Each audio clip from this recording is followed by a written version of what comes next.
He's sleeping here tonight. You can take the couch, she said about her male best friend who'd been drinking too much because she needed to watch over him in case something happened. I didn't say anything. Just packed my things while she was tending to him and left a note. Enjoy your patient. Hey viewers, before we move on to the video, please make sure to subscribe to the channel and hit the like button if you want to see more stories like this. Thanks. It wasn't the first time Mark had needed Chloe, but it was the first time she offered him my side of the bed. We'd been together for 3 years. I'd seen her through the stress of her layoff, cooking meals while she sent out resumes. I'd driven through the night to be with her when her dad had his heart scare, holding her in that sterile hospital chair for hours. I'd even, against my better judgment, tolerated Mark's constant, looming presence in our lives, her charismatic, perpetually crisis-ridden best friend from college. The freelance photographer whose art was always on the verge of being seen, whose landlords were always unreasonable, whose exes were always crazy. Chloe's personal charity project, wrapped in a leather jacket and good cheekbones. The call came at 12:37 a.m. on a Tuesday. My phone buzzed first, lighting up the nightstand. Mark. I let it go to voicemail. A minute later, her phone rang. I heard her murmuring, the bed shifting as she sat up. Oh, Mark? No, where are you? That's so many. Are you safe? A familiar, heavy feeling settled in my gut. I stared at the ceiling. She hung up and turned to me. In the blue-tinged dark, I could see the performative concern etched on her face. That was Mark. He's at the Hollow Bar. He says he's had way too much to drink to drive, and he can't afford an Uber all the way to his place. So he'll get a cab, I said, my voice flat with sleep. Or he'll sleep it off in his car. He's a 30-year-old man, Chloe. He's upset, Alex. His gallery show was a disaster tonight. Nothing sold. He's devastated. She was already throwing the covers back. I told him to come here. I sat up. Here. What? Because he needs a friend. He can't be alone right now. He can sleep on the couch, I said, the line we'd established and held for 2 years. She was out of bed now, pulling an extra pillow and the gray fleece blanket from the linen closet. She didn't look at me. It's not good for him to be on the couch. He needs proper rest. He's emotionally fragile. A cold clarity began to cut through the fog of annoyance. Where is he supposed to sleep then? She finally met my eyes, clutching the pillow to her chest like a shield. He's sleeping here tonight. You can take the couch. The words hung in the air, absurd and offensive. I actually let out a short, disbelieving laugh. You are joking. Don't be heartless. He needs someone to watch over him in case something happens. What if he gets sick? What if he has an anxiety attack? You know how he gets. Watch over him. In our bed. The emphasis on our felt pathetic even as I said it. It's not like that, Alex. She rolled her eyes, the ultimate dismissal. God, why are you always so insecure about him? If you really loved me, you'd understand I'm just being a good friend. He has no one else. There it was. The twisted logic. My boundary was insecurity. My discomfort was a failure of love. Her prioritization of another man was noble compassion. And if you really loved me, I said, my voice quieter now, dangerously calm, you wouldn't ask me to leave my own bed for another man. She stiffened. The mask of concern flickered, revealing a flash of impatience, a frustration that I wasn't playing my assigned role in her drama. I'm not asking you to leave your bed. I'm asking you to be understanding for one night. To help someone who's hurting. But I guess that's too much for you. She turned toward the bedroom door, ready to go wait for her wounded bird in the living room. Well, I am asking. So what's it going to be? I didn't answer. I just watched her go. The front door opened 20 minutes later. I heard his slurred voice, overly loud, and her shushing him, a giggle in her tone that was never there for my rough days. I heard the shuffle of feet, the thump of a bag. I stood in the shadow of our bedroom doorway. The scene in the living room was a sickening tableau. Mark was slumped in the armchair, looking the perfect picture of tragic artistry. Chloe was kneeling beside him, placing a glass of water on the side table. I just feel like such a failure, Chloe, he mumbled, dragging a hand through his hair. You're not a failure. Your work is brilliant. The world just isn't ready for it. Her hand was on his arm. Come on, let's get you settled. She helped him up. He leaned on her heavily, more than necessary. As they moved toward the hallway, toward our bedroom, his eyes drifted over her shoulder and met mine in the dim light. There was no drunken haze in that look. It was clear, sharp, and brimming with triumph. A quick, almost imperceptible smirk touched his lips before he let his head loll back onto her shoulder. She led him into the bedroom, her voice a soft murmur. I stayed in the doorway. She guided him to my side of the bed, the side I slept on, where my book sat on the nightstand. He collapsed onto it with a sigh.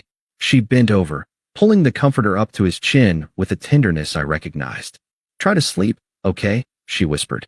"You'll stay?" His voice was a pathetic mumble. "I'll be right here. I'm just going to get a damp cloth for your forehead. You're a little warm." She brushed his hair back. Then she turned and finally saw me standing there. Her expression didn't change to guilt or apology. It hardened into defiance.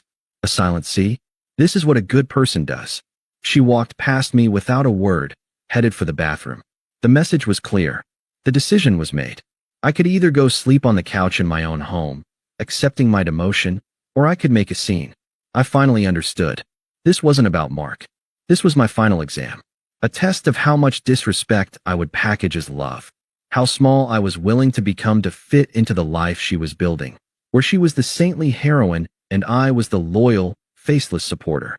And Mark was the perpetual damsel in distress, a role that guaranteed him her undivided attention forever. She returned with the cloth, her focus entirely on her patient. I turned and walked away. The couch held no appeal. The idea of lying there, listening to the silence of my own bedroom where she tended to another man, was a special kind of humiliation I refused to volunteer for. A strange, electric calm settled over me. The noise of betrayal in my head just stopped, replaced by a silent, operational clarity. The debate was over. She had shown me the door. I just decided to walk further than she intended. I went to the hall closet and pulled out my travel suitcase, the one we'd used for a weekend in Vermont 8 months ago. I wheeled it into the spare room/office, the door clicking shut softly behind me. I worked with the efficiency of a surgeon. First, the essentials: passport, social security card, the title to my car, my laptop and charger. Then, from our shared desk, the folder with my stock statements and the paperwork for the retirement account I'd started alone, before her. I took only what was mine. In the bedroom, I moved quietly. They were both asleep. Mark was sprawled diagonally across the bed, snoring softly. Chloe was curled in a chair she'd pulled up to the bedside, her head resting on her arms on the mattress, one hand still near his shoulder. A sentinel. It would have been touching if it wasn't my life. I opened my dresser drawers. I took jeans, t-shirts, socks, underwear. I left the expensive sweater she'd bought me for my birthday. It never fit right anyway. I left the silly novelty socks from our first Christmas. I left everything that was an us item. From the bathroom, I took my toothbrush, razor, a single towel. I left the cologne she liked on me. Every movement was deliberate, quiet. There was no rage in it. No sorrow. It was a logistical problem I was solving. The emotional divorce had happened the moment she'd issued her ultimatum. This was just the physical settlement. The last thing I packed was from the top shelf of the closet, a small, locked fireproof box. Inside were my grandfather's watch and a few old letters from my brother, deployed overseas. Things that mattered to me long before Chloe. I zipped the suitcase closed. I took one last look around the room. At the man in my bed. At the woman keeping watch over him. I felt nothing. Not even anger. Just a vast, empty space where my love for her used to be. In the kitchen, the note. I found the pen she always hated, a cheap plastic bank promo with a stubborn click. On the counter, next to the fruit bowl she'd picked out at a flea market, I laid a single sheet of plain paper. I didn't write a novel. I didn't explain my reasoning. She knew. I didn't express hurt. She wouldn't care. I didn't say goodbye. That sentiment had expired. 2 lines. That's all. Enjoy your patient. Don't contact me. I set the pen down squarely on top of the note. Final. A period. I wheeled my suitcase to the door, slipped on my shoes, and took my winter coat from the hook. My keys were in the bowl. I separated my car key from the ring that held my key to this apartment. I left her key there, in the bowl. It made a faint, metallic ping as it landed. I opened the door. The cold night air rushed in, clean and bracing. I didn't look back. I stepped into the hallway, pulling the door shut behind me. The latch clicked with a soft, definitive sound. In the silent underground parking garage, I loaded my suitcase into the trunk. I got into the driver's seat, started the car. Only then did I pull out my phone. I opened my messaging app. My best friend, Jake. I typed 3 sentences. It's over. Need the couch for a few days. Be there in 20. His reply was almost instant. Doors open. You okay? Yes. I meant it. Before I put the car in reverse, I opened my phone settings. I went to her contact. I blocked her number. I opened Instagram, Facebook, WhatsApp. Blocked, blocked, blocked. It took less than a minute. An administrative task. Then I drove away. Not in a fury. Not with tears in my eyes. I drove away the way you leave a job that no longer serves you. With relief and a quiet focus on what comes next. The silence in the car was not empty. It was full of possibility. Jake's couch was a sagging, corduroy monster that smelled faintly of stale beer and dog. It was the most comfortable thing I'd ever lain on. For 3 days, I didn't call in sick. I went to work. I wrote code, attended meetings, ate a turkey sandwich at my desk. My colleagues noticed nothing. The world kept spinning.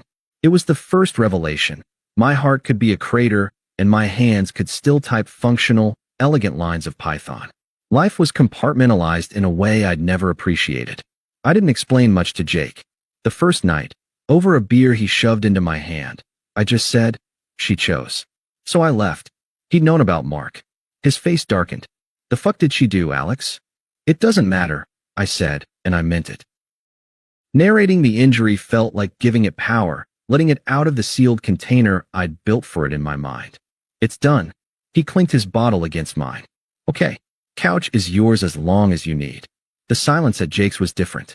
It wasn't the tense, waiting silence of the apartment in the weeks leading up to the night, where I'd walk on eggshells wondering when the next Mark emergency would derail our plans.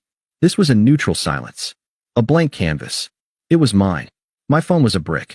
No notifications except work emails and Jake asking if I wanted pizza.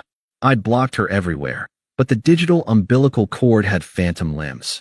I'd catch myself glancing at it, a muscle memory of anxiety, waiting for the text that would apologize or, more likely, demand something. The absence of that dread was a physical relief, like putting down a heavy weight I'd been carrying for years. Jake became my reluctant news feed. On the 4th morning, he slid his phone across the breakfast bar. She's texting me now. I looked. A screenshot of a message from Chloe to him. Jake, is Alex with you? Please tell him to call me. This is ridiculous. I pushed the phone back. You don't have to be the middleman. Tell her whatever you want. I told her you were alive, and that was all she needed to know. He paused. She wrote back. He's really going to throw away 3 years over one misunderstanding. A misunderstanding. The word was so deliberately small, so insultingly reductive. It reframed her calculated choice and my final boundary as a simple miscommunication. I felt nothing but a mild, distant contempt. Don't answer, I said. The attempt shifted. Later that day, another screenshot. Mark left this morning. Are you happy now? Can we please talk like adults? Then, that evening. I'm not going to beg, Alex. But you're being childish. Come home so we can talk this out. You're blowing this way out of proportion. Each message was a masterpiece of non-apology. They contained claims of my emotional mismanagement, blowing this out of proportion, childish, a declaration that the perceived threat was gone, Mark left, and a demand for my return to the negotiating table, a table where, historically, I was the only one who ever conceded. I didn't feel angry reading them. I felt like a biologist observing a predictable species behavior. She doesn't get it, Jake muttered, shaking his head. She thinks this is a fight you're having. She doesn't realize the war's over. He was right. There was no war. I'd surrendered the field. I had no interest in the territory anymore. The next week, I used my lunch break to find an apartment. A modern, sterile studio in a building with a gym and a concierge. It had no history, no memories in the walls. I signed a 12-month lease. When the property manager asked why I was moving, I said, for a change of scenery. It was the truth. I moved in with a suitcase, an air mattress, and a single chair. The emptiness was luxurious. I began to rebuild a routine that had nothing to do with her. I joined a climbing gym downtown. The physical exertion was a pure, mind-clearing burn. I reconnected with 2 friends from college I'd slowly drifted from, because Chloe always found them a bit immature. We went to a trivia night and came in dead last, laughing the whole time. Jake kept me updated, his reports becoming a morbid comedy. A mutual friend, Sarah, ran into Chloe and Mark at a bougie brunch place. She said they were cozy, Jake relayed, making air quotes. Like, sharing pancakes cozy. Chloe posted an Instagram a few days later. He showed me a picture of them on a rocky hiking trail. The city sprawled below. Chloe was in expensive new athletic wear, beaming. Mark was behind her, his hands on her shoulders, looking into the camera with a smoldering intensity. I'm sure he practiced. The caption, when you find someone who finally appreciates your adventurous side, sunrise over mountains, hashtag new beginnings, hashtag no settling. I stared at it. The hashtag no settling was the dagger. The public branding of our entire relationship as her settling. The narrative was clear, stable, reliable. Alex was the boring, safe compromise. Crisis-ridden, freeloading Mark was the adventure. I thought of the 2 vacations we'd canceled because Mark had a creative meltdown and needed Chloe. I remembered the countless weekends spent listening to his problems over expensive cocktails I usually paid for. The old me would have felt a hot lance of jealousy, of inadequacy. The new me felt a profound, almost pitying understanding. She wasn't choosing a better man. She was choosing a better story. One where she was the exciting savior, not the partner in a quiet, equal life. The climb to that mountain vista probably ended with her driving, paying for the gas, and listening to him complain about his blisters. I handed the phone back to Jake. Good for them. You're not mad. What's the point? I said. She's someone I used to know. Her Instagram captions aren't my concern. That was the second revelation. Indifference isn't an emotion you feel. It's the absence of all the others. It's silence. The karma didn't arrive with thunderclaps. It trickled in, quiet and inevitable, like water finding cracks in a foundation. It was a Tuesday evening, about 3 weeks after I'd left. I was assembling a flat-pack bookshelf for my new apartment, a screwdriver in my hand, a podcast playing softly in the background. My phone buzzed on the floor. Jake. I put it on speaker. Hey, what's up? His voice was a mix of shock and grim satisfaction. You are not going to believe this. Sarah just called me. Mark got arrested. I paused, the screwdriver hovering. Go on. Petty theft. Apparently, he walked out of a high-end camera store downtown with a lens worth like $2,000 tucked in his jacket. The security footage was crystal clear. Idiot didn't even wear a hat. I went back to turning the screw. Huh, that's not all. Jake continued, his excitement growing. When the cops looked into him, it opened a whole thing. The guy's got debts everywhere. He's been borrowing money from like 5 different people with the same sob story. Funds are tied up, waiting for a big client payout. Your girl Chloe loaned him $3,000 last week for new portfolio equipment. I felt a cold, clear click of understanding. The new hiking gear. The fancy brunches. It wasn't a grand new chapter. It was the same old grift, and now she was the mark. Sarah said it gets messy, eh? Jake said. One of the other people he borrowed from is a woman he'd been seeing for months. Some graphic designer. She thought they were exclusive. She found out about Chloe and lost her mind. She's the one who apparently tipped off the camera store manager, saying to watch Mark because he was a con artist. The pieces assembled themselves into a pathetic, obvious picture. The perpetual victim, playing multiple saviors against each other. How's Chloe taking it? I asked, my voice devoid of any inflection. I was asking for data, not out of concern. According to Sarah, she's a wreck. Embarrassed, humiliated, and out $3,000 she probably doesn't have.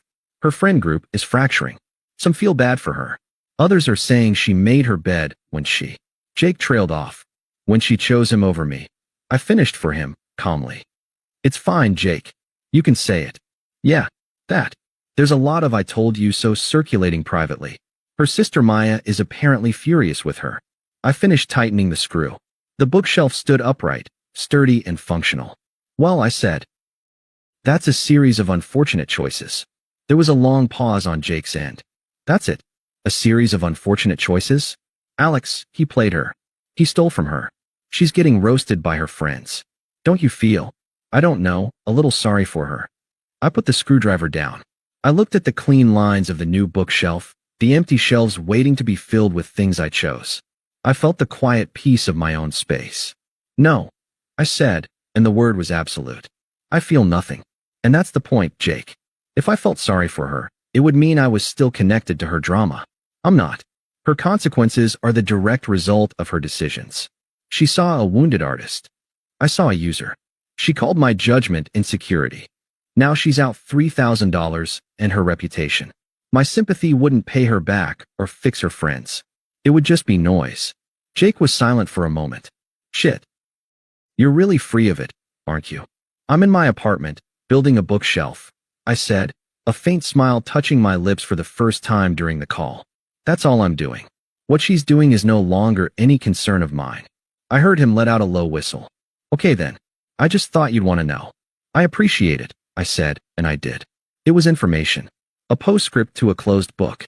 But you can stop the updates now. Really. It's over. We hung up. I slid the last shelf into place. The podcast host was laughing about something.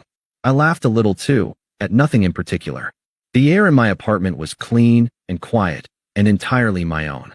The chaos she'd chosen was now hers to manage. I felt no schadenfreude. Just the profound, simple gratitude of a man who had stepped off a sinking ship and was now, finally, dry.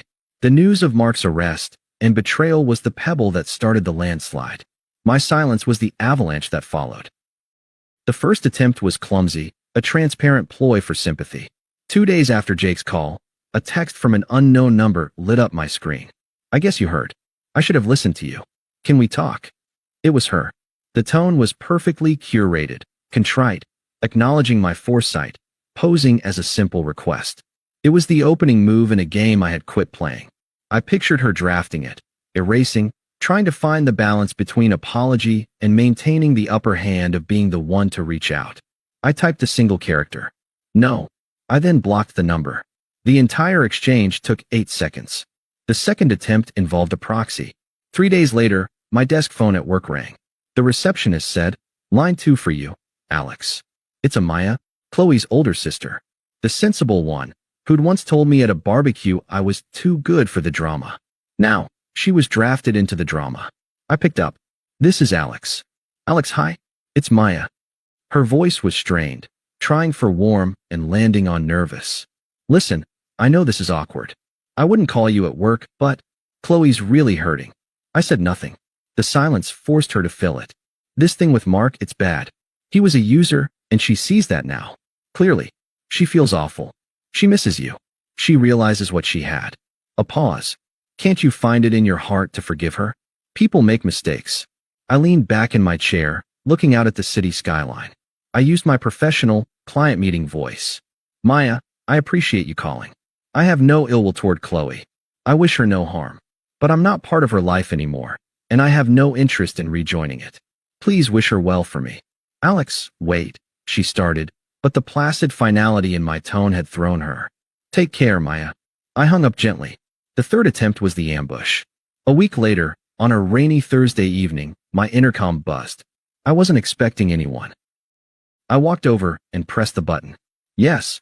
No voice, just the hollow sound of the lobby. A minute later, a soft knock on my door. Not Jake's hearty pound. A tentative tap tap tap. A cold suspicion settled in me. I looked through the peephole. Chloe stood there, soaked. Her hair was plastered to her face, mascara smudged under her eyes. She looked smaller, younger, utterly defeated. She was clutching her phone like a lifeline. The performance was Oscar-worthy, but the genuine misery in her eyes was not an act. This was the consequence, raw and unedited. I stood still for a full 30 seconds. I could have not answered. I could have been the ghost.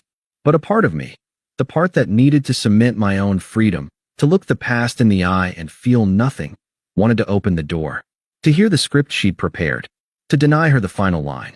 I turned the deadbolt and opened the door just enough to see her fully. The damp, cold air from the hallway rushed in. Her eyes widened, a desperate hope flooding into them. "Alex, please, just 5 minutes. You shouldn't be here, Chloe. I asked you not to contact me. I know I messed up. I was stupid." The words tumbled out in a rehearsed rush. "Mark, he took money from me. He lied about everything. He was seeing someone else the whole time." She choked on a sob. "Everything you ever said about him was right." I waited. I didn't offer a tissue. I didn't step aside to let her in from the rain. I just stood there, a polite sentinel at the border of my new life.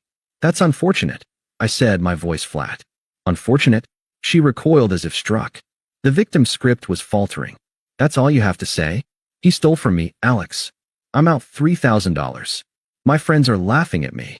You should file a police report, I said, offering the logical, impersonal solution. It's a matter for the authorities. Her face crumpled. The anger was swallowed by a more frantic need. I don't want a police report. I want you. I want us back. I see it all now. I was blind. I took you for granted. There is no us, Chloe, I said, the words clean and surgical. There hasn't been for over 2 months. The finality of the time frame, the specific accounting of the days since her choice, seemed to shock her. She'd been living in the dramatic whirlwind of her own crisis.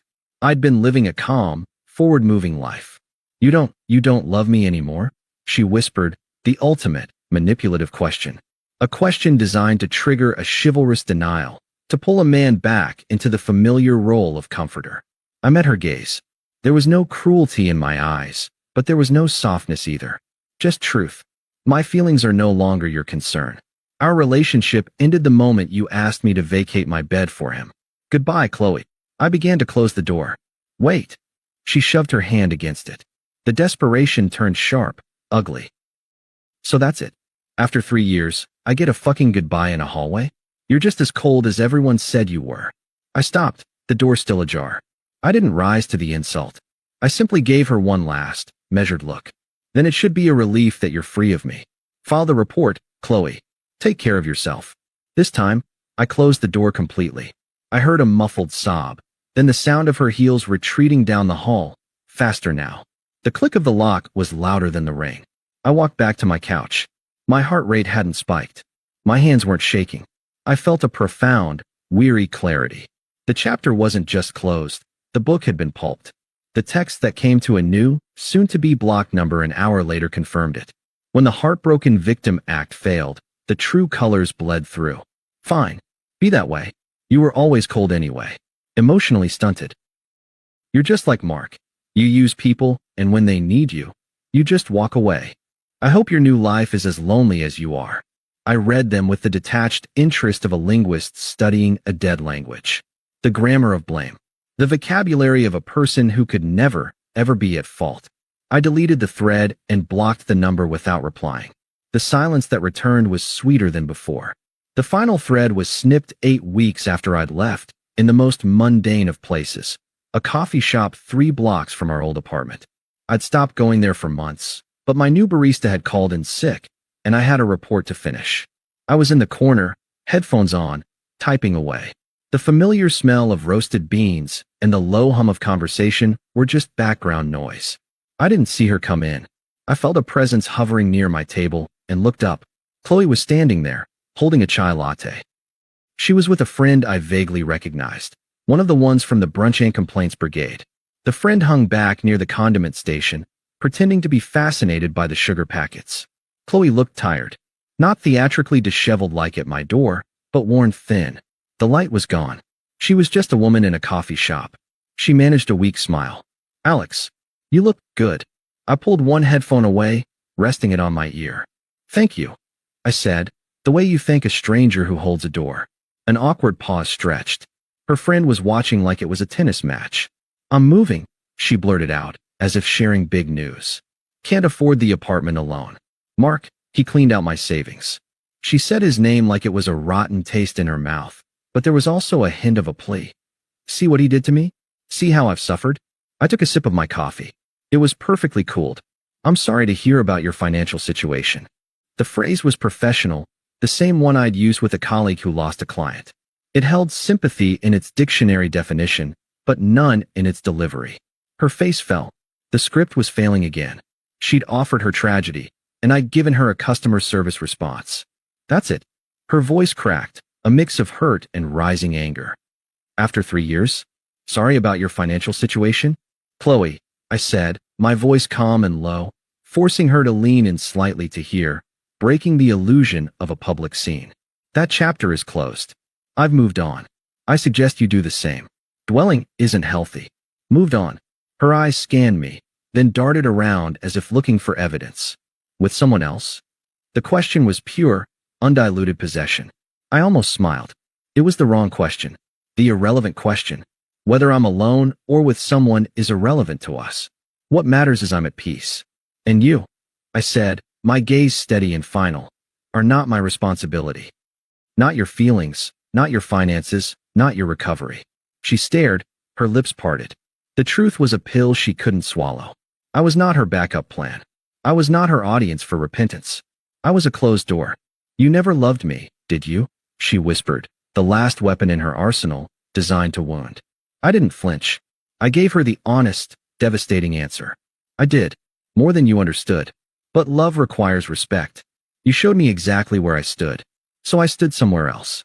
I gestured vaguely to the space around me. The coffee shop, the city beyond, my whole new world. Somewhere better.